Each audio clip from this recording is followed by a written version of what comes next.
en principio agradecerte por prestarte para, para darnos esta charla, que nosotros también lo tomamos un poco a modo de capacitación, así que gracias y bueno, contarles al resto que el vínculo lo hicimos a través de Luke Correa, que es deportista eh, de, de stand-up paddle, que nos dio una charla hace poquito y bueno, le preguntamos, yo había visto una charla con vos que tuviste con él por Instagram y bueno, le pregunté si estaba la posibilidad de contactarte, me dijo que sí, así que acá estamos. Perfecto, bien. Bueno, primero agradecer, ¿sí?, a la Municipalidad de Puerto Madryn, a la Secretaría de Deportes, a vos y a todos los que hicieron posible esta conexión. Como hablábamos antes, un poco veo ahí algunos colegas que conozco, otros que no, por supuesto que serán entrenadores y demás, entonces la charla va a ser en un lenguaje bastante simple y que se pueda llegar a entender. Está bueno el intercambio con preguntas, si surgen algunas dudas, y como decía antes, para los últimos que se conectaron, la idea un poquitito es también hacer una presentación de 2 o 3 casos simples, ¿no?, de situaciones en donde podemos ver cómo la emoción empieza a actuar tanto en entrenamientos como en la competición, y cómo fueron resolviendo esos deportistas eh, estas cuestiones emocionales, ¿sí? Para comenzar bien desde base, estaría bueno por ahí definir a modo rápido y simple qué es una emoción, ¿sí? Como un conjunto de reacción intensa y pasajera, ¿sí? Con esa simple definición podemos arrancar. Generalmente la mayoría la puede dividir en positivas y negativas. A mí no me cierra mucho eso, porque la emoción es como una información, ¿sí?, que nosotros tenemos, que nos brinda una situación buena o mala que estemos viviendo, pero nos está dando una información. El problema que yo encuentro eh, últimamente, desde hace algunos años también, es que todos, y esto cada uno lo puede llevar inclusive a su propia vida, tendemos a que cuando aparece una emoción, entre comillas, vamos a ponerle ese nombre de negativa para poder diferenciar, pero si antes no me gusta decir eso, todos tenemos una tendencia a tener una reacción sobre esa emoción y a generar una valoración sobre esa emoción, que en realidad tiene que ver más con la situación que se está presentando, ¿sí? Entonces me siento un tonto, me siento un estúpido, creo que no sirvo, automáticamente empiezo con el autojuzgamiento. Estas cosas que yo planteo, y un poco la charla tiene que ver también con eso, son cosas que me suceden a mí en la realidad del trabajo con los deportistas, ¿sí?, más allá de que pueda aparecer o no en algún libro. Entonces, en principio, entender si esto es para ustedes o para con quienes ustedes pueden llegar a trabajar, empezar a trabajar con el atleta específicamente en esa observación de saber si, digamos, se está juzgando a partir de lo que le está pasando. Generalmente van a ver que sí, que se está juzgando, ¿sí? Entonces ahí el deportista queda trabado, no tiene los recursos, por supuesto, como para poder salir de esa situación, y automáticamente entra como en un círculo vicioso. Lo que hacemos los psicólogos del deporte en ese sentido es empezar a tratar de que el deportista pueda ver esa emoción como una información. Es decir, bueno, me enojé, y ahí voy a un caso, ¿sí? Deportista que en el entrenamiento muchas veces le salen las cosas y en algún entrenamiento no le sale absolutamente nada, ¿sí? Real, entonces me dice, bueno, mira, no me salió nada hoy, me ponía más nervioso, me forzaba más a que me salga, y me salía peor, me sentía como que no servía, me sentía mal. Él me dijo, me sentí un estúpido, literal. Y ahí empezaba como a juzgarse, ¿sí? Entonces entraba en ese círculo en donde cada vez sentía más ansiedad, ¿sí?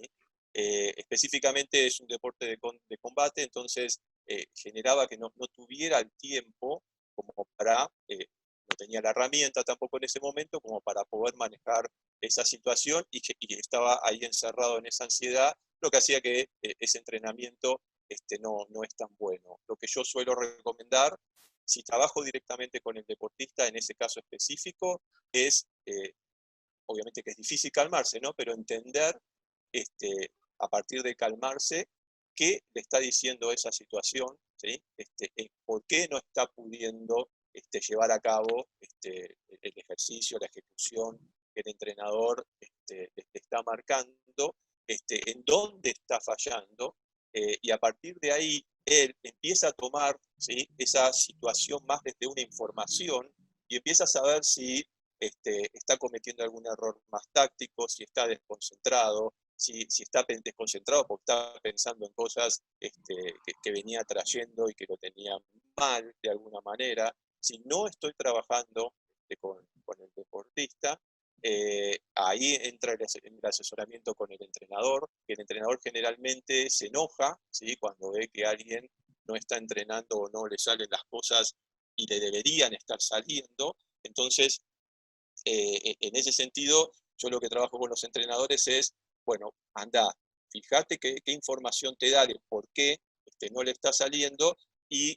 nos reorientamos, que es lo que a nosotros nos ha servido mucho, a la técnica de la ejecución de la situación, ¿sí? Que pueda estar pensando, de que en vez de que le salga, que trate de pensar cómo lo resolvería, ¿sí? Automáticamente, si logra más o menos, ¿sí?, enfocarse en esa línea, la ansiedad baja bastante, puede no estar pensando en que no le están saliendo las cosas, y a partir de ahí, en algunos casos sí, en otros no, o algunos tardan más, puede modificar ese malestar que sentía por no estar entrenando bien, y podría empezar a conectarse mejor con ese entrenamiento del día. Entre las dos nos basamos en la comunicación, ¿sí? En la del entrenador directo cuando está entrenando, y en este caso en la mía, que es previa, ¿no? O sea, trabajar previamente esta situación, como para que esta persona en ese momento que no le están saliendo las cosas no se termine de enganchar, ¿sí? Ahí la emoción que surge, a mi criterio, entre muchas otras, es el enojo y la ansiedad. Ahora después vamos a ir viendo, si nos da todo el tiempo, poder ir desarrollando eso, ¿sí? Eh, Tengo otro caso, ¿sí?, antes de continuar, que me parece también, pues, un caso de un atleta de élite, selección. Esto lo hizo en un partido específico, en donde él ya tenía un trabajo hecho, sobre todo, aparte de conmigo, también con técnica, es decir, respiración, relajación y demás, que son claves para el control emocional, y en una situación definitoria, en donde hay fallos arbitrales que lo perjudicaron directamente a él, porque él era el protagonista de esa jugada dos veces, entra en un estado de enojo, se enoja con el árbitro, le sacan amarilla, es decir, suceden una serie de cosas, y en donde es un deporte en donde se puede pedir el tiempo muerto, se pide el tiempo muerto. Yo estaba en el estadio, me resulta muy interesante este ejemplo porque, digamos, pocos deportistas, por lo menos que yo trabajo, que hacen este tipo de acciones que voy a contar ahora. En el banco escucha al entrenador, en realidad el entrenador cortó como para enfriar la cuestión, y yo lo veo a él sentado, ¿sí? Ya los jugadores se paran para reingresar, y él no ingresaba. Yo pensé que lo dejaba afuera. Se para él, ingresa y juega, digamos, de una manera tranquila, en un rendimiento igual o mejor de lo que lo venía haciendo. Cuando termina, yo le pregunto, ¿sí?, si se había enojado. Me dice que sí, que estaba enojado con ese árbitro, etcétera, etcétera. Y le pregunté qué estaba haciendo en el banco, que no se paraba, y él me dice que estaba haciendo respiraciones abdominales para tranquilizarse, ¿sí? Le pregunté si se habían servido, me dijo que sí, que logró calmarse, y acá hay que entender la situación, que esto es lo interesante de trabajar, en mi caso, en el alto rendimiento, ¿sí? Estamos hablando de una definición importante, de un torneo importante, con las pulsaciones a 1000, en donde se dispara una emoción, como decía antes, de reacción, ¿sí?, intensa, y él puede darse cuenta, ¿sí?, tomar conciencia, esto es clave, y a partir de ahí generar un recurso de afrontamiento. En este caso, él decidió respirar, ¿sí?, tratar de respirar para calmarse, y en este caso le sirvió. Entonces, podemos empezar a ver que yo por lo menos divido en tres grandes grupos, ¿sí?, el tema de la cuestión de las emociones, ¿sí? En aquellas personas que le suceden las emociones, pero ni las registran, ¿sí? No las registran. No registrarlas significa estar enojados y no darse cuenta de estar enojados. No me voy a meter en las cuestiones psicológicas, pero hay muchos mecanismos de defensa que utiliza la mente como para que uno no se quiera dar cuenta de esas cosas. Tenemos aquellos que sí registran la emoción, ¿sí? Se saben enojados o con ansiedad y demás, pero no tienen las herramientas ni los recursos y no saben qué hacer. Y tenemos aquellos que registran la emoción y tienen los recursos y las herramientas y las intentan llevar a la práctica como para poder salir, sobre todo cuando la emoción los traba o los bloquea de alguna manera. Esto me parece interesante para que cada uno pueda verse en sí mismo cómo actúa, ¿sí? Para mí también es importante en el trabajo que cada uno hace, yo estoy viendo entrenadores, colegas y demás, que uno trabaje con uno mismo también, ¿sí? Porque de esa manera es como que yo también después voy a tener cierta experiencia conmigo para poder ver cómo me acerco al otro, ¿sí? Para trabajar ese tipo de situación, ¿sí? Porque no todos, en cuanto a la reacción emocional, reaccionan de la misma manera, ¿sí? Por ahí hay un jugador que se cierra, hay un jugador que se pone mal y se va, depende, generalmente más las mujeres son y más jóvenes pueden ponerse a llorar en un entrenamiento. Es decir, hay cuestiones digamos, que son diversas en cuanto a la reacción emocional de las personas y necesitamos estar preparados, ¿sí? Si el psicólogo está en el entrenamiento, mejor, no muchas veces eso sucede, y si no, el entrenador preparado para saber cómo abordar esa situación. Y el abordar la situación no significa calmarla. Yo tengo una mentalidad de tener que resolver esa situación para que esa persona continúe con su entrenamiento y pueda tener el rendimiento que esa persona, junto con todo el cuerpo técnico, esperamos que tengan los entrenamientos, ¿sí? No es una cuestión de ir a calmar, ¿sí? Solamente. Bueno, voy, calmo, veo a ver cómo está, que me cuente, a ver por qué le pasa eso. Es decir, nosotros, a diferencia del área clínica o de otras áreas de la psicología, en el área del deporte necesitamos trabajar de una manera rápida, ¿sí? Lo más eficiente y eficaz posible.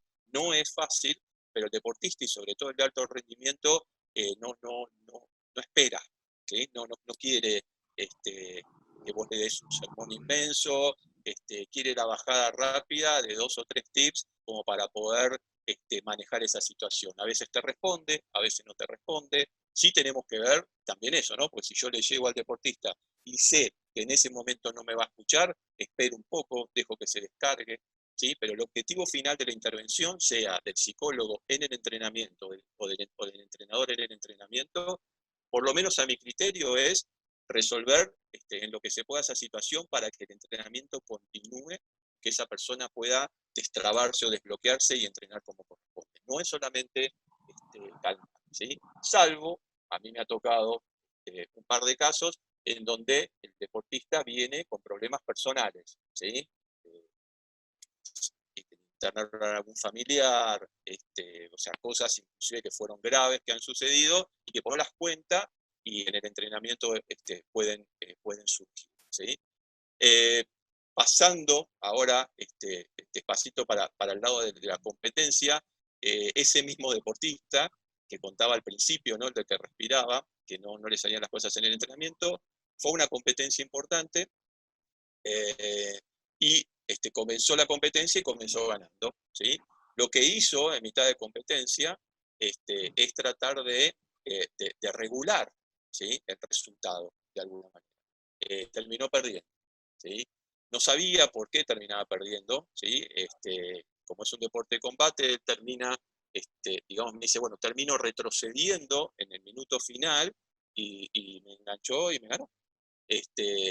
Básicamente, desde mi análisis, por lo menos, en cuanto a que ya lo conozco y demás, que empezamos hace poco, pero ya tenemos, digamos, un bagaje de trabajo, lo que sucedió ahí, también desde el punto de vista emocional, es que se desreguló en lo que tiene que ver con la activación, ¿sí? Él entró muy metido, la activación, para que entiendan todos, es estar listo, ¿sí? Estar preparado, estar metido, ¿sí?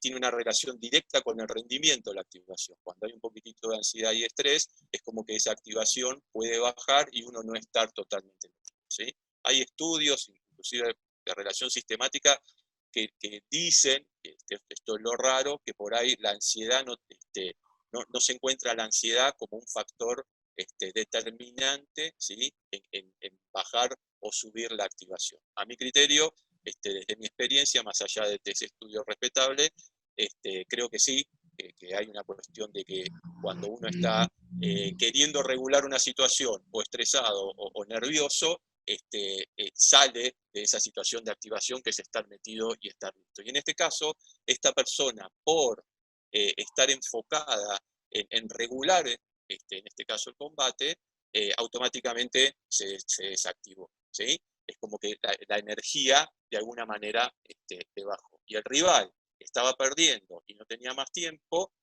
pudo controlar su activación, sí pudo estar metido, apretó, apuró, y ahí es donde se encuentra un poco la diferencia. Lo que hay que trabajar ahí específicamente es que él pueda regular el combate, pero que no se desregule desde esa activación, ¿sí?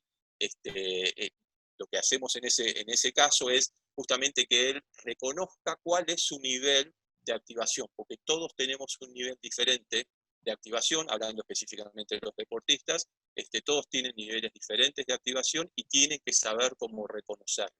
Entonces él, en el medio de una competencia, si lo tiene bien aceitado, se da cuenta que por ahí está regulando, pero está aflojándole en su energía, en su manera de regular, y automáticamente sabe que si hace eso, tiene una tendencia, ¿sí?, a que, digamos, pueda su rendimiento disminuir de alguna manera, ¿sí?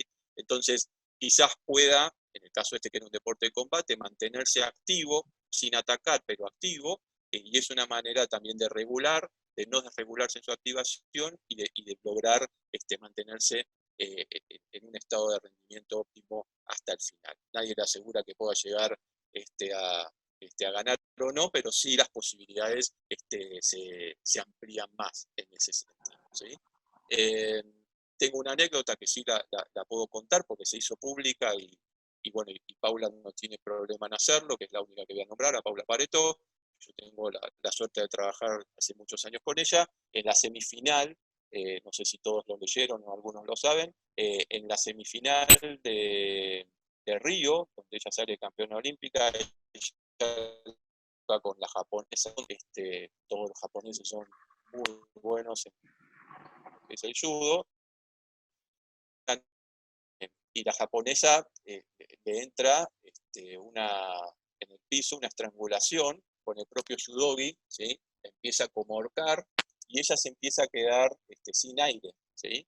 Y quiero el ejemplo de Paula, porque nosotros lo hemos trabajado mucho con ella, para que ustedes vean qué hizo, ¿sí? Cómo ella fue saliendo de esa situación, que era una situación apremiante, porque cuando te empiezan a estrangular, te quedas sin aire, no hay oxígeno, no hay aire que vaya al cerebro, y te dormís, lo que se dice habitualmente en los deportes de combate de ese estilo, ¿no?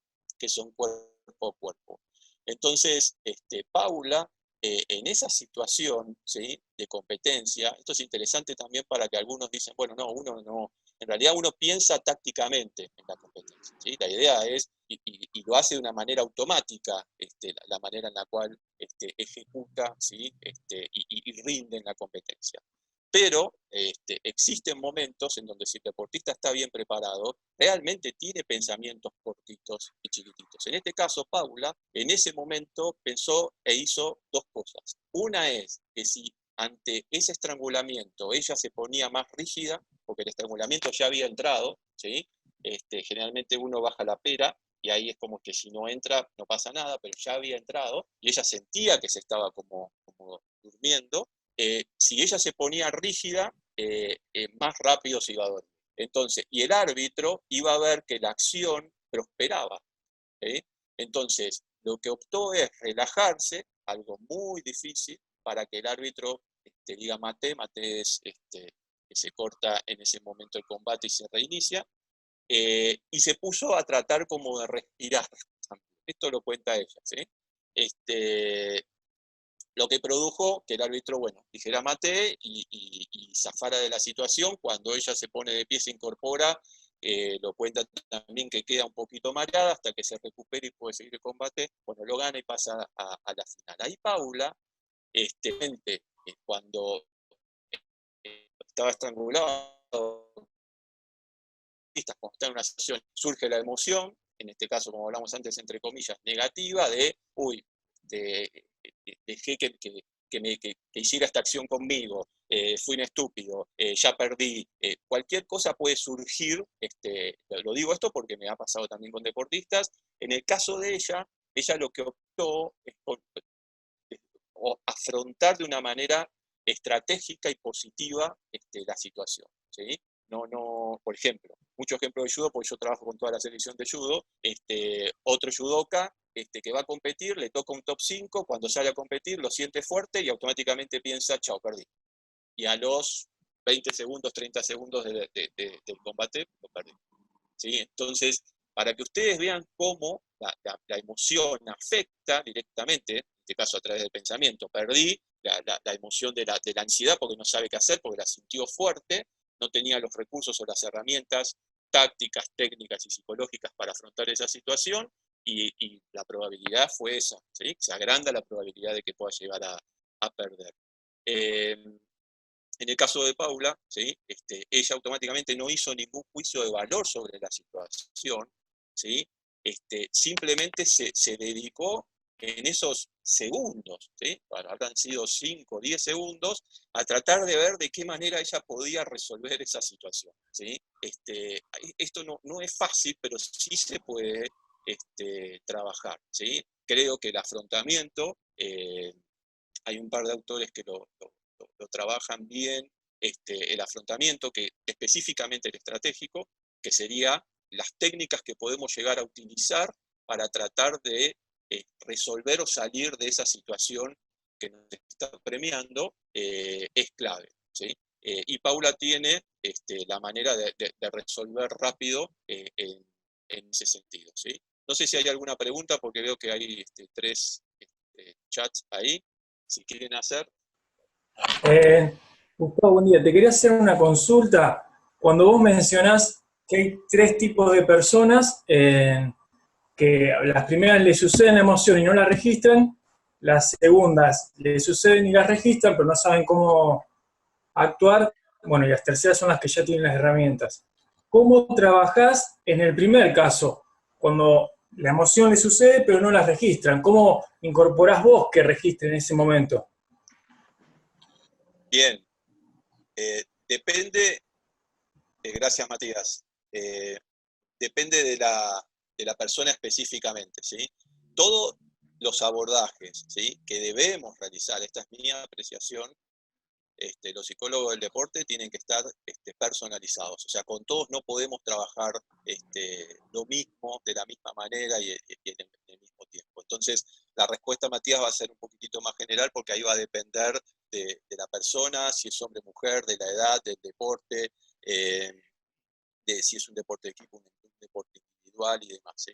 O sea que hay un montón de factores externos que influyen de alguna manera. Como decía al principio, hay mecanismos, ¿sí?, que hacen que la persona no se dé cuenta. Lo que yo trabajo específicamente es empezar a cuestionar, ¿sí?, esos mecanismos sin que la persona, digamos, sienta de que yo quiero estar modificando algo. Al deportista, a mí me pasa con los deportistas que son de elite, que uno necesita, el deportista te pide rápido las cosas, yo se las digo, ¿sí? Es decir, le digo, mira, acá, digamos, estás enojado y no te estás dando cuenta, ¿sí? Lo podés ver, es decir, empezamos a tener, por ejemplo, desde mi punto de vista, la comunicación termina siendo clave.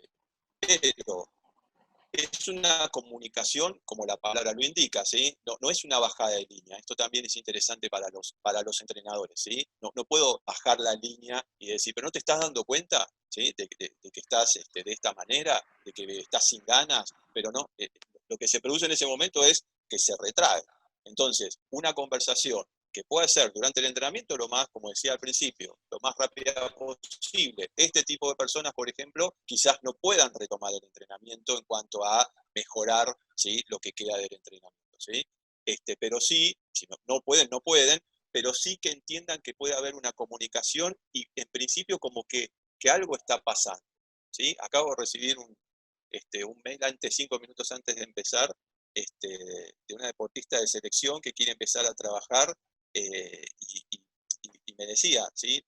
No sé bien por qué, obviamente el papá le dijo que lo haga, pero ella se está sintiendo mal donde está en Europa jugando y demás, y no podía reconocer, ¿sí?, pero dice, yo siento que lo tengo que hacer de alguna manera. Entonces, acá yo voy a tener que, en principio, comunicarme, intentar de ver cuáles son, digamos, los objetivos de ella, quizás en este tipo de cuestiones en cuanto a estas personas que tienen la emoción pero no la registran, el tema de bajar específicamente al deporte, de ponerle situaciones, depende, insisto, la edad, ¿no? Y si es un deportista de alto rendimiento, no. De ponerle situaciones específicas de trabajo, como decía antes, por ahí más técnico, de no enfocarse.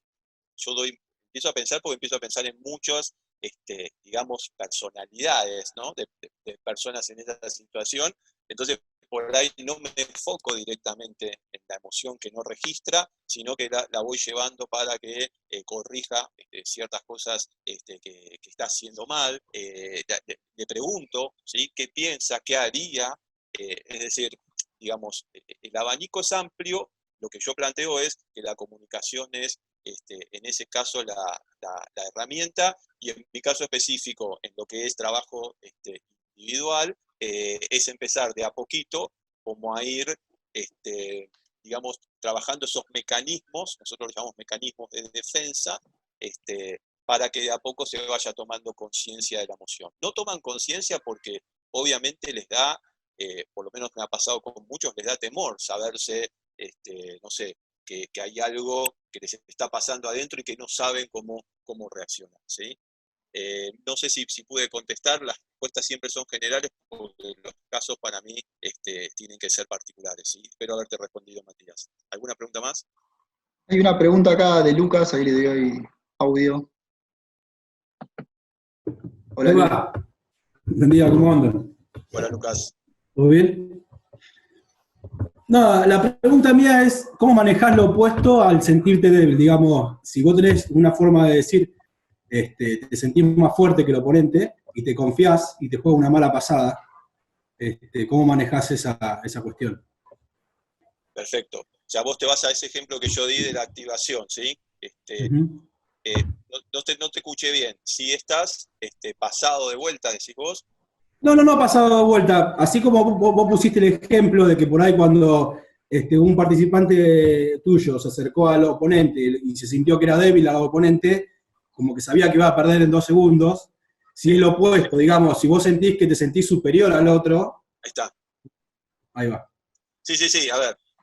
Sí, en este caso específico, cuando yo a la deportista le pregunté, bueno, ¿qué hubieses hecho? O sea, no pensar, bueno, ya está, perdí, ¿qué deberías haber hecho? Y ella me dijo, y moverme y ser más agresiva, por ejemplo, ¿sí? Es decir, fíjate que todo tiene como una tendencia a ir hacia lo técnico-táctico, que para mí, como afrontamiento estratégico en el deporte y sobre todo en competencia, es clave, ¿sí? Es muy importante. Entonces, la idea es trabajar en los entrenamientos ese tipo de resolución. Es decir, yo no estoy pudiendo resolver algo, bueno, ¿qué es lo que está pasando? ¿Sí?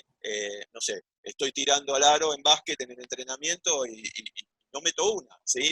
Entonces, vamos a lo técnico, trabajemos desde ahí, y por ahí eso después, en competencia, el deportista pueda de alguna manera resolverlo a partir de soltar más el brazo, darse cuenta que por la ansiedad o por los nervios o lo que sea, no está justamente suelto en ese sentido, ¿sí?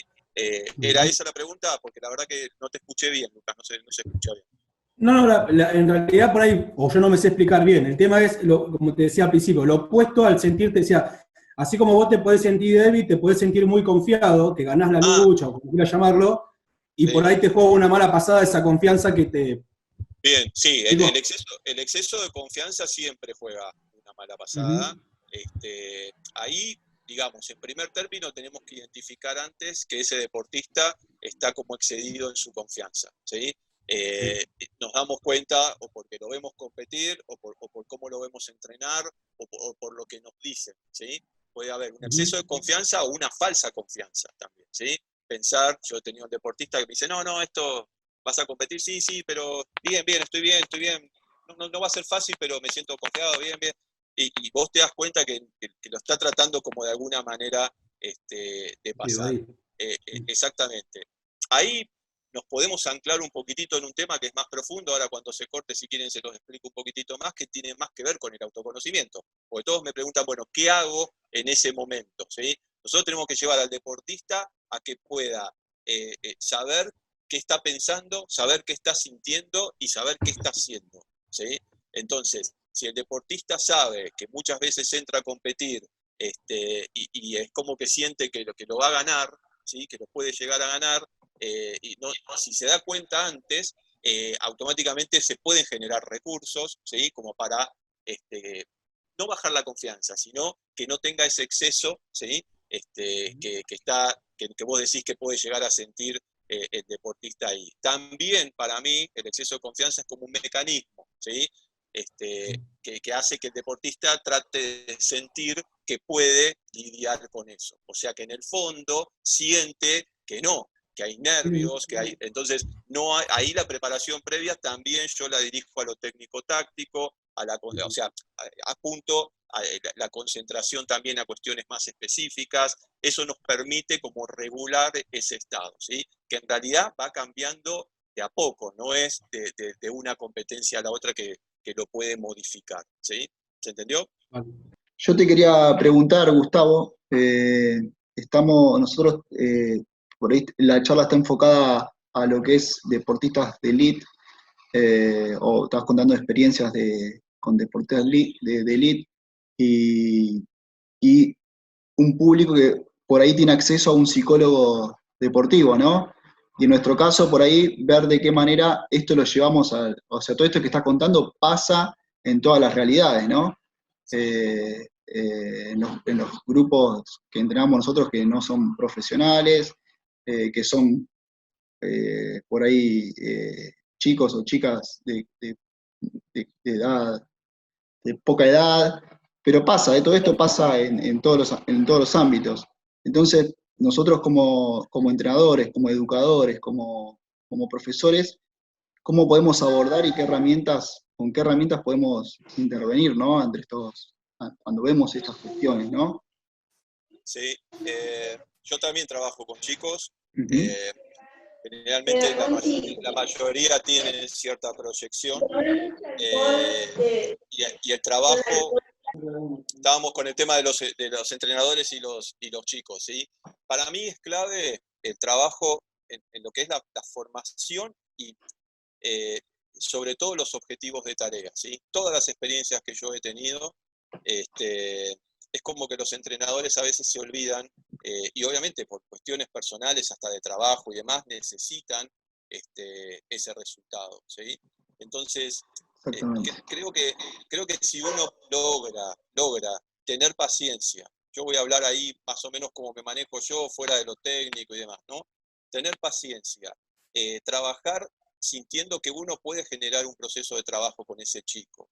Sé que a veces los tiempos o no dan, o porque los clubes o por lo que sea necesitan resultados rápidos, pero a la vez yo he visto desde mi experiencia que inclusive cuando un entrenador aprieta o apura, tampoco sirve, ¿sí? A mí me ha tocado trabajar en deportes con chicos que son muy duros, y los entrenadores sienten, los chicos, estamos hablando de chicos desde 8, 9, 10 años, y bueno, en el transcurso de su adolescencia, y me duele y seguí, ¿sí? Pero me duele, pero seguí. Después cuando yo trabajo con el entrenador, me dice, obviamente, porque hay muchos que piensan que, habitualmente me dicen así los entrenadores, que está mariconeando, que no tiene nada, ¿sí? Y el deportista muchas veces me dice, los chicos me dicen, no, yo no digo nada. porque si digo va a pensar que... Entonces ahí hay una falla en la comunicación. Es muy importante, ¿sí? Que nos acerquemos y que en este caso los chicos puedan ver que, a ver, está pasando algo específico que a nosotros no nos está gustando, que no están entrenando bien o está fallando, pero podemos calmarlo, podemos buscar otro tipo de metodologías, ¿sí? Insisto, desde la comunicación, tener paciencia, por ahí no es su día, pero yo entiendo que muchas veces uno aprieta y apura. Me está pasando ahora que, digamos, hay entrenadores que en cuarentena los tienen entrenando como si no fuera la cuarentena. Obviamente en situaciones diferentes, ¿no? Porque no tienen los elementos y demás. Entonces, todos los chicos que yo estoy hablando de chicos de 13, 14, 15 años, ¿sí? Me están diciendo, no quieren hacer más, ¿sí? O sea, la cantidad de chicos que vienen y me dicen, no quiero dejar. Y eso tiene que ver mucho, yo me doy cuenta que el entrenador a veces tiene que tener esa visión y esa calma. Sé que no es fácil, ¿sí? Yo trabajo con muchos entrenadores, ¿sí? Pero yo ayer le dije a la mamá de esta chica que hay que hablar con la entrenadora, yo con la entrenadora no trabajo directamente, para que trate como de generar una planificación mucho más flexible en cuarentena. Porque si no, es como que, y más los chicos, que todos estamos sufriendo el estrés de la cuarentena, aunque no nos demos cuenta, de diferentes maneras y por diferentes situaciones, los chicos también lo sufren, ¿sí? Entonces es importante, perdón que me metí con la cuarentena, pero esto pasó ayer, es importante entender qué tipo de ejercicio le estoy dando, qué estoy pidiendo, si lo estoy retando a través del Zoom, ¿entendés? Si le estoy dando siempre la misma ejercitación porque la necesita. Entonces, el poder, ahí yo lo que trabajo con los entrenadores es que se conozcan ellos, que sepan qué les pasa cuando ven que un chico no está respondiendo como ellos desean, o que es un chico como difícil, qué les genera a ellos, como hablaba al principio, desde el punto de vista emocional. Digo, todo me enoja. Bueno, pará, está bien, te está enojando, pero bueno, como yo le decía, corramos el tema y miremos esto como una información. ¿Por qué te enoja? Y porque no sé cómo resolverlo, o porque ya le hablé 20 veces y no me entiende. Que bueno, y empiezo yo a profundizar sobre eso, ¿sí? Como no tengo un caso específico y es difícil darlo, empiezo a profundizar sobre eso. Bueno, ¿y por qué no le llegás? ¿Sí? No sé, a mí vienen deportistas y me dice, fulano me dice las cosas y me las dice de una manera que no me gusta o me angustia, ¿sí? Entonces yo trabajo con que, bueno, escuchemos el contenido, ¿sí? Que el deportista también entienda que por ahí la personalidad del entrenador es de una determinada manera y lo que está queriendo decir lo está diciendo por cómo es él, y le prestamos atención al contenido. Después, si tengo la posibilidad de trabajar con los dos, le marco un poquitito esto sin llevar y traer, sin decir, mira, fulana me dijo que si no, ese no es nuestro trabajo, pero que por ahí yo veo desde afuera que en sus formas, que no quiere decir que si yo cambio mis formas dejo de tener autoridad o dejo de ser un entrenador en la búsqueda de rendimiento, de resultado y demás.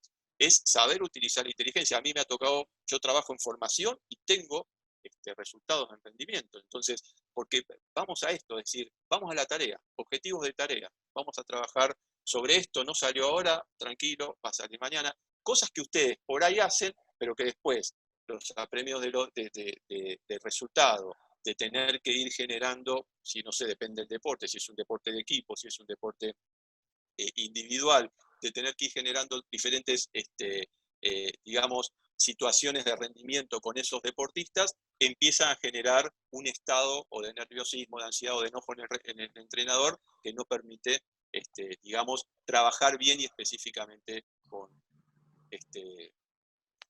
el chico, ¿sí? Esto es, digamos, lo que yo voy viendo en el trabajo con los chicos. Estoy tratando de recordar algún tipo de ejemplo específico. Si querés hacerme alguna otra pregunta relacionada, y si recuerdo lo puedo contar, que sirve. Bueno, no, acá estás nombrando, siempre está presente el resultado, ¿no? Por ahí, que el foco esté puesto más en la persona que en el resultado. ¿Cómo llegar a eso? Porque siempre que uno recurre a esto, a una mejora desde el punto de vista psicológico, en función de querer un mejor resultado, ¿no? Sí, perdón, René. Sí. Termina y ahora te respondo. No, que el foco por ahí también ponerlo en el desarrollo personal de la persona que está practicando el deporte. Sí, yo, a ver, en ese desarrollo personal, el entrenador obviamente que puede funcionar, el psicólogo obviamente que funciona, pero yo me iría más a lo que nosotros llamamos objetivos de tarea, ¿sí? Ujú. Más que de resultado. Y es verdad, o sea, todos los problemas que yo veo con los entrenadores y con los chicos es porque el entrenador está en esa búsqueda de resultados. Vuelvo a decir, entendible muchas veces, pero que a la larga no empieza a tener, valga la redundancia, resultados, ¿sí? Entonces, los objetivos de tarea son qué puede, o sea, de la superación de ese chico, ¿sí? ¿Qué puede mejorar? ¿Qué necesita mejorar técnicamente?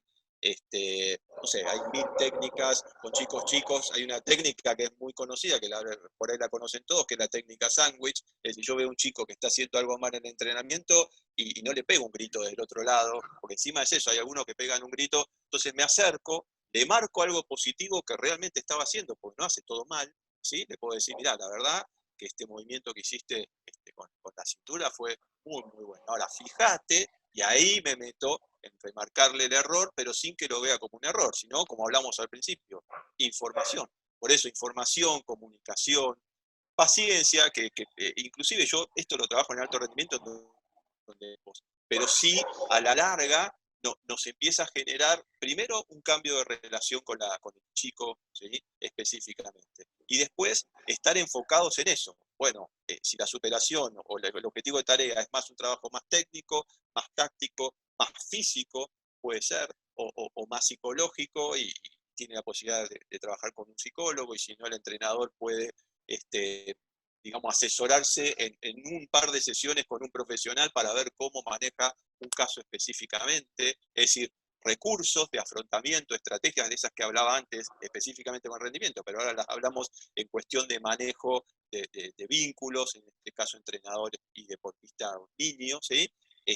Hay muchísimas. Entonces, eso lo que hace es relajar al chico, ¿sí? Lo pone en una situación de reenfoque en lo que tiene que hacer, porque el chico ya de por sí es competitivo, ¿sí? Ya eso nosotros desde chicos somos así.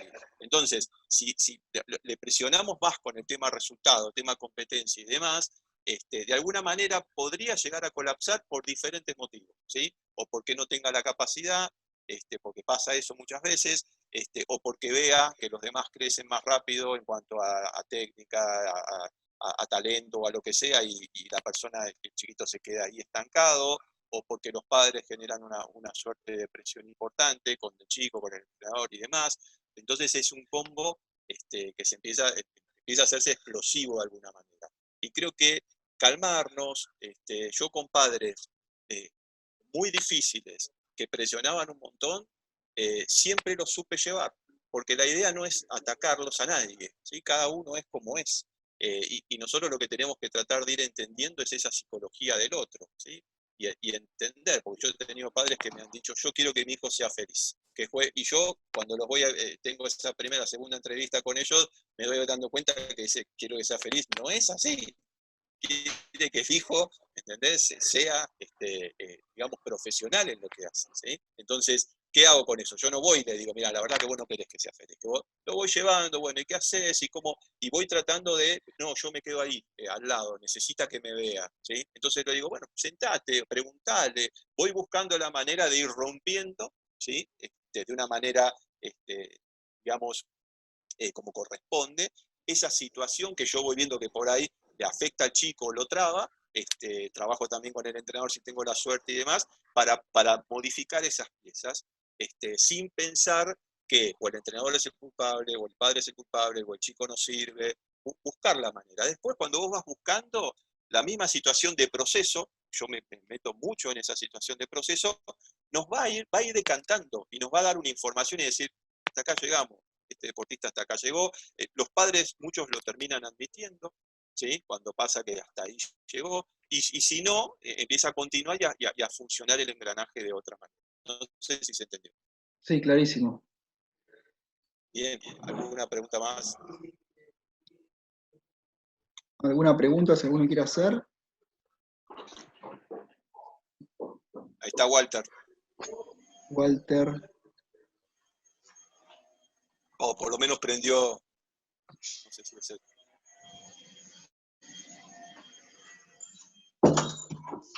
Walter, ¿nos escuchás?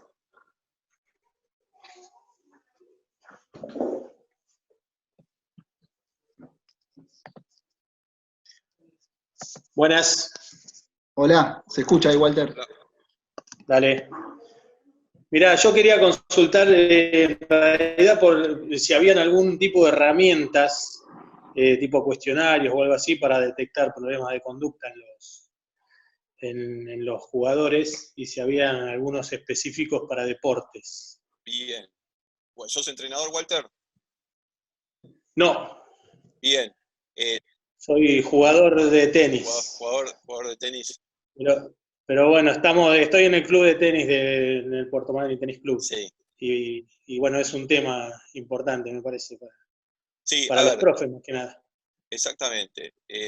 Cuestionarios y test sí que hay. En este caso específico depende también la edad y demás, porque hay chicos que por ahí, si son menores de 10 años, esos cuestionarios y test no están sirviendo. Hay muchos que yo veo, colegas que trabajan más con cuestionarios que ellos mismos arman, para tratar de identificar alguna cuestión especial. Vos hablaste de una cuestión de conducta, si no me equivoco, ya para detectar mala conducta y esas cosas.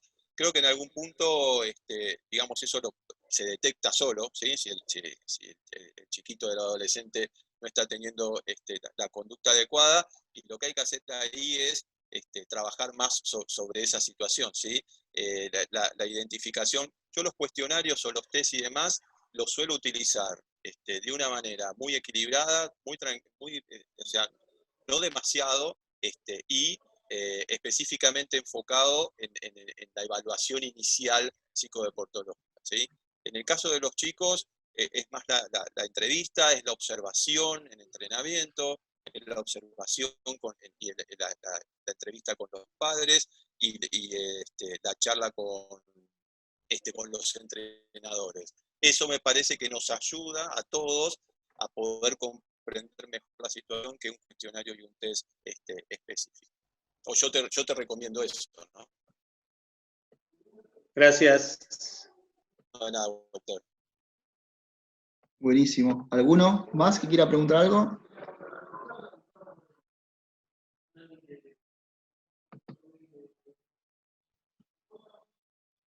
Ahí hay alguien que pone difícil poder motivar a los chicos a entrenar en esta situación de cuarentena.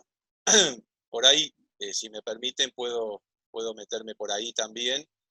Hay estudios que ya nos llegaron, por lo menos a mí, yo recibí a través de una colega española, sobre la parte psicológica en cuanto a la cuarentena y cómo ir comportándose, no específicamente con chicos, sino con todos, ¿no? Y un poco lo decía antes.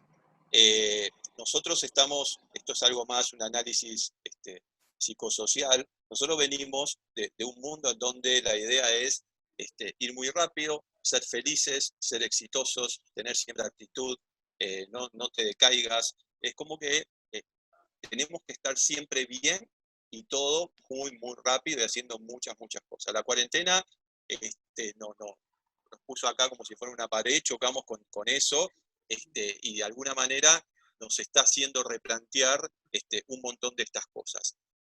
¿Cuáles cosas son? Un poco la idea de la charla también, las emociones, ¿sí? Las emociones que tienen que ver con que me aburro, ¿sí?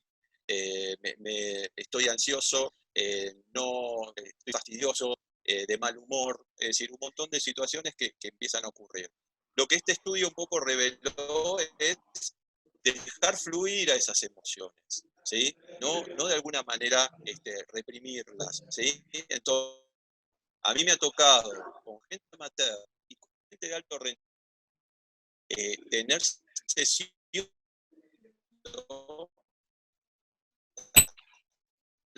por ahí se ponen mal porque están mal, ¿sí? O porque se ven débiles, ¿sí? Entonces, quizás ahora estoy hablando más de los grandes, también los chicos esto lo sufren, que es la chiquita que yo hablaba ayer, que me decía que quiere dejar. ¿Por qué? Porque mantienen un ritmo que no, relaja un poco más. Entonces, aceptar un poco esas emociones, y me pasó ahora con un par de deportistas de judo que se desmotivaron, porque todos pasaron los deportistas que yo estoy viendo por Activa, y no ponerse mal, ¿sí? En ese caso era, mira, no tengo ganas de entrenar o no terminé el entrenamiento, no pasa nada, tranquilo, ¿sí?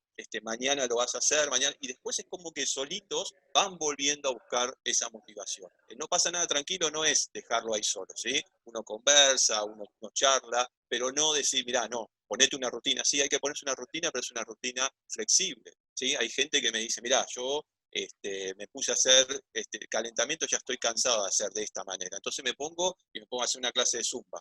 Y me hace pelota, pero es decir, no estar hiper metidos en buscar sostener un rendimiento físico, técnico y psicológico que no se puede sostener.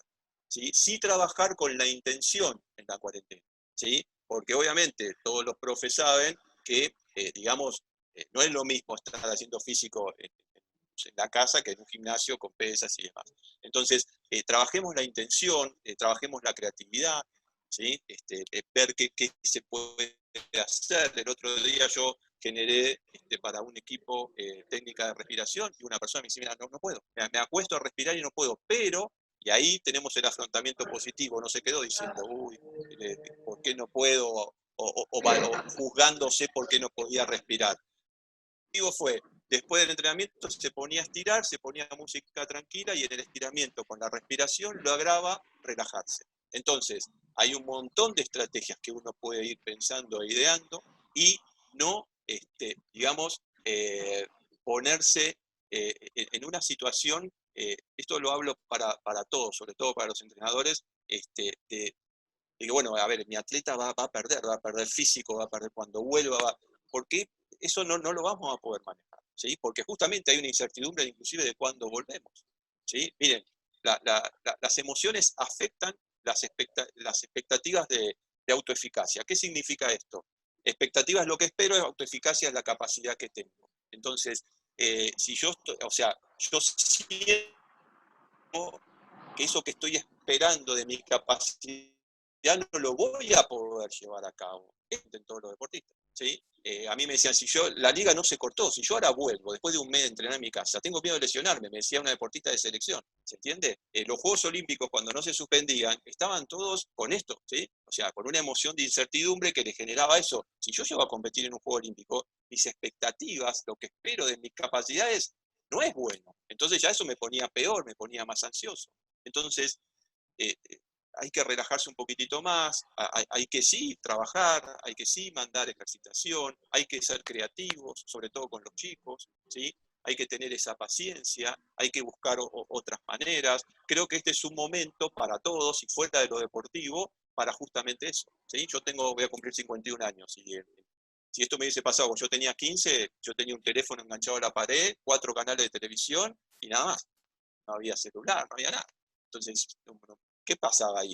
Ahora hasta podemos estar hablando. Entonces, podemos generar, ¿entendés?, recursos, y en ese momento, cuando yo era chico, me aburría. Y el aburrimiento, lo que te está pidiendo específico, ¿sí? Yo le decía a mi mamá, estoy aburrido, ¿sí? Mi vieja no decía nada, me miraba, ¿qué me iba a decir? Entonces yo me quedaba con el aburrimiento, y lo que buscaba era, bueno, ¿qué hacía? En ese momento tenía soldaditos, cochecitos, y buscaba, iba, los colgaba uno, hacía una guerra, es decir, buscaba yo tratar a partir de mi creatividad, de acuerdo a la edad que tenía en ese momento, de salir de esa situación. Entonces, tenemos que ser creativos, ¿sí? No le podemos pedir a los chicos eso, pero sí podemos trabajar, y por ahí también dejarlos en ese aburrimiento para que ellos mismos empiecen a buscar ciertas cosas adentro. Porque los chicos tienen todo como, no sé si armado, pero ya tienen su teléfono, tienen su play, entonces nunca se aburren, ¿sí? Y no está bien eso tampoco, ¿sí? Necesitan esos espacios para que estas emociones empiecen a aflorar y nos den información. Bueno, acá hay que elaborar la creatividad y demás. Y volviendo, para no irme, pues yo soy así, hablo mucho y me voy por las ramas, la idea es digamos, que la rutina sea flexible. ¿Sí? Eso me parece como importante para poder ir trabajando con los chicos en cuarentena, sabiendo que cuando se vuelva va a haber que empezar de cero. Inclusive, digamos, salvo equipos, ayer estaba hablando con una persona del Real Madrid, ellos tienen 3 semanas ahora para ponerse a punto. ¿Sí?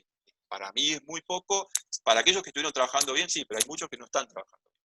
Entonces, es poco ese tiempo. Pero hay muchos que sí van a tener tiempo para hacer una pretemporada, sabiendo que no creo que haya torneos, ¿sí? Por lo menos este año. Eso es lo que yo pienso y siento, ¿sí? Entonces uno puede trabajar un poquito mejor con lo que va a venir y recuperar aquello que siente que el atleta, si es atleta el que perdió, y si es entrenador, lo que ese atleta suyo está perdiendo. ¿Se entendió? Sí, también es algo que es parejo para todos, ¿no? Que por ahí yo pienso que estoy perdiendo, que me están sacando ventaja deportiva, pero no está pasando a todos, así que estamos todos en la misma situación, más allá de que uno lo pueda resolver o entrenar de distinta manera, en definitiva estamos todos perjudicados. Exactamente, exactamente, ¿sí? Esto es un poco lo que vos decís, lo que todo el mundo me dice, ¿sí? Para tratar de calmarse internamente, porque ellos van viendo que van perdiendo, hablo de los atletas de élite, van perdiendo algo de masa muscular, van perdiendo, o sea, a ver, el que tiene un bote de canotaje remo quiere estar en el agua, ¿sí? No tienen los elementos los deportistas como para trabajar. El de la pileta no te puede meterse a la... Entonces, obviamente, tienen que estar pensando de esa manera, que todos más o menos están igual. Y yo, más allá de eso, lo que creo es que, digamos, se van a poder llegar a poner a punto nuevamente, ¿sí? Es decir, ahí talla otra vez un poco la desesperación, la ansiedad y demás, y mantener el control y desde la información decir, bueno, esto está sucediendo, lo tengo que aceptar, me readapto a esta situación y busco estas maneras o estrategias de afrontar esto que me está pasando a mí o a otro y cómo yo puedo ayudar a ese otro. Sí, y también más allá de las cosas negativas que hay dentro de este aislamiento, también yo por lo menos en lo personal pude descubrir cosas positivas, muy positivas, el tiempo que uno tiene de estar con uno mismo, que por ahí en la vorágine del día a día no lo tiene, de estar con uno mismo, de estar con la familia, y son cosas que más allá de que estamos en una situación complicada, yo por lo menos no hubiese tenido otra oportunidad de vivenciarlo. Entonces, creo que a Sí. muchas personas también le pasó de conocerse más internamente. Sí, esta cuestión del autoconocimiento para mí es la clave de todo. Lo que pasa es que está muy bastardeado el concepto con el tema de autoayuda y demás, pero es clave y esta situación nos está invitando a eso, ¿sí? Ujú. A conocernos, a reinventarnos, a trabajar en la paciencia, en esos vínculos familiares. El otro día una deportista me decía, estoy hablando más ahora con mi mamá de lo que lo hacía antes. Es como que, digamos, hay muchos factores positivos que se le pueden ir sacando a esta situación. También, que es mi manera de pensar y de trabajar con los deportistas, verle ese lado positivo. El lado, entre comillas, negativo siempre me va a dar información. El lado positivo también me da información, pero el lado negativo yo lo necesito ver desde ese lugar, ¿sí? Entonces, es como que yo desde ahí siento que progreso, ¿sí? Conmigo y en los vínculos con aquellos que son cercanos, sean familia, sean gente de trabajo y demás. Me parece como importante tener esto en cuenta. Y para que quede un poquitito más claro, y creo que lo dije antes, un poco este autoconocimiento lo pueden empezar a hacer a partir de esa autoobservación. Todo el mundo sabe, todo el mundo. A ver, hay una parte como hablamos antes que no, pero muchos pueden darse cuenta de qué les está pasando, qué están pensando, qué están sintiendo, cómo están actuando. Antes, durante esa situación o después. No sé, te grité y me di cuenta después. Pero me di cuenta. Entonces me pongo a pensar, bueno, ¿por qué estoy nervioso, estoy ansioso? Bueno, voy a hablar, ¿sí? Pedirle perdón o no. Y en ese diálogo, en esa comunicación, por ahí nos estamos yendo más ahora al lado de los vínculos y de lo personal y salimos un poco de lo deportivo, pero a la vez, digamos, somos personas, ¿sí? Y necesitamos sacarle provecho también, en este caso, a esta situación. Excelente. ¿Alguno quiere preguntar algo? Gustavo, Sí, una que me Andrés. quedó picando de cuando Lucas te preguntó por, no me acuerdo bien qué había preguntado, pero... Por la confianza creo que fue. La confianza, claro, subestimar al rival o algo por el estilo, ¿no? En los deportes en general, hay veces que por ahí uno está jugando y juega al nivel del rival. No sé si se explica eso. Sí. Uno por ahí tiene un nivel superior o tiene herramientas superiores para sobreponerse al rival o sobrepasar al rival, y por ahí juega al nivel del rival y no al nivel que puede jugar, donde podría hacer una diferencia o superar ampliamente al rival. Y Sí. uno por ahí, ¿cómo se maneja eso? Y si tiene que ver con eso de la subestimación también. Sí, a ver, la subestimación es como una situación, ¿sí?, específica que hace que yo no esté viendo algo con claridad, ¿sí? Esto que vos decís de jugar igual que el rival, a ver, a mí me ha pasado con equipos y con deportistas individuales, en donde por ahí yo lo que descubrí en la mayoría es que ponen mucho el foco en el otro, ¿sí? Es decir, en el rival, en lo que el rival puede hacerme, puede dañarme, sea mejor o peor, o si es un deporte individual, lo mismo. Entonces, para salir de ese camino, de esa canalización en donde uno se mete en esa energía del equipo y del contrario, ¿no? Hablo específicamente, me da la sensación que me tengo que meter en cuál es mi trabajo. Y ahí volvemos otra vez, ¿sí? Si hay un planteamiento táctico, si yo ya sé qué es lo que tengo que hacer. El otro día un atleta junior me decía, me siento mucho más tranquilo porque yo ya sé lo que tengo que hacer en el calentamiento. Hablo desde el punto de vista psicológico, ¿sí? ¿Qué tengo que hacer en el calentamiento? ¿Qué tengo que hacer antes de entrar a competir? Y cómo resuelvo las cosas en la competencia, ¿sí? Entonces, es muy difícil que entre en ese juego del otro si cada uno sabe lo que tiene que hacer. Desde lo psicológico yo trabajo mucho que la entrada en calor, obviamente ahí es donde uno se activa fisiológicamente y también psicológicamente. Después, en ese momento previo a comenzar, yo le doy ciertos tips, por ejemplo, de pensar cuáles son las virtudes que tienen para afrontar esa competencia. Eso lo hago no en todos los deportes, ni con todos los deportistas, pero con algunos. Y después hemos trabajado con anticipación de qué cosas pueden suceder a nivel sorpresa, ¿sí?, dentro de la competencia y cómo resolver, ¿sí?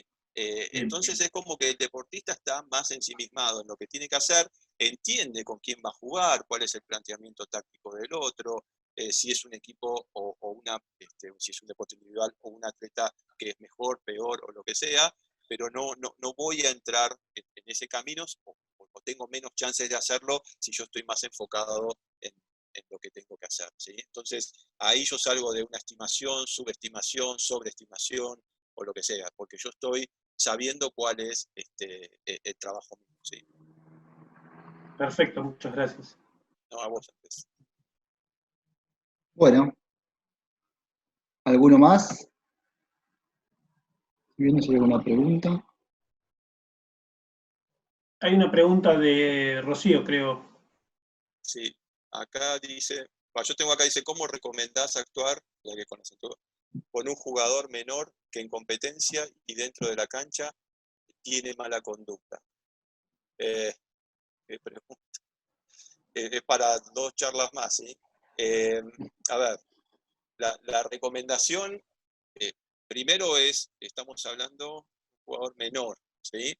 Es poder empezar a conversar con los padres, ¿sí? Primero ahí tiene que tallar el trabajo del psicólogo, ¿sí? Pero bueno, si no hay psicólogo, el entrenador tiene que tratar como de conversar con los padres, no para marcarle, o por lo menos yo lo haría así, yo no le estaría marcando, mirá, te tiene esta mala conducta y demás, porque si no los padres también tienen una especie como de protección, ¿sí? Un mecanismo que hace que se cierren cuando le están diciendo algo del hijo, ¿sí? Eso sucede mucho ahora, aunque me voy a ir un poco de tema, pero en mi época la señorita me retaba y cuando llegaba decía que la señorita me retaba y mi papá me retaba. Ahora la señorita te reta y todos los padres van y le quieren pegar a la señorita, ¿sí? Entonces como que se fue modificando todo eso, entonces hay que saber de qué manera uno le puede ir llegando al papá, a la mamá.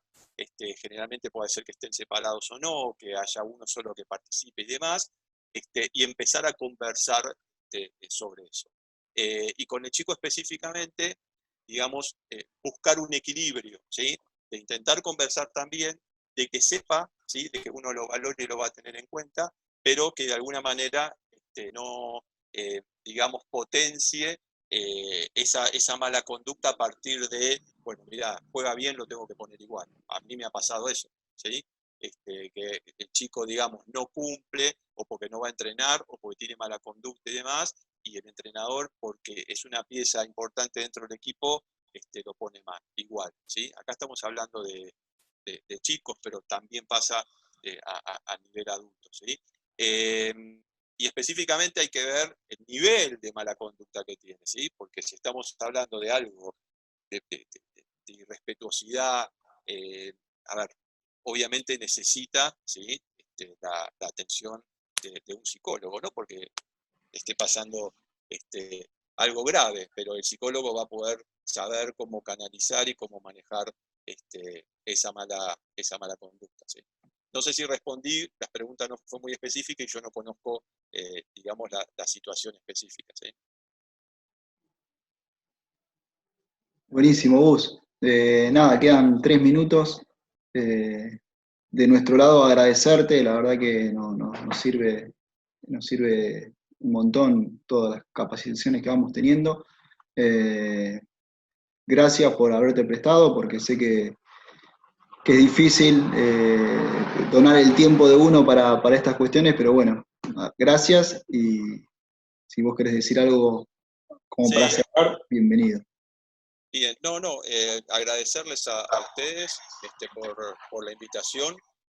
A veces generar charlas, digamos, que sean comprensivas, que comprendidas, con un público diferente, porque veo colegas, entrenadores y demás, no es fácil, por eso yo trato ahí de hablar de una manera simple, de no meterme demasiado en temas complejos, digamos, de enfoques teóricos y demás. Y tratar de llevar ciertos casos que a mí me ha tocado desde la experiencia, como para que cada uno algo rescate, ¿sí? Si he logrado eso, yo me siento, digamos, satisfecho, ¿sí? Así que bueno, gracias a todos los que están ahora, a los que estuvieron en los 40 anteriores, y también a vos, René, y a Gustavo, por la invitación. Fue un placer para mí. Muchísimas gracias, Gustavo. Hasta la próxima. Gracias a todos y hasta la próxima.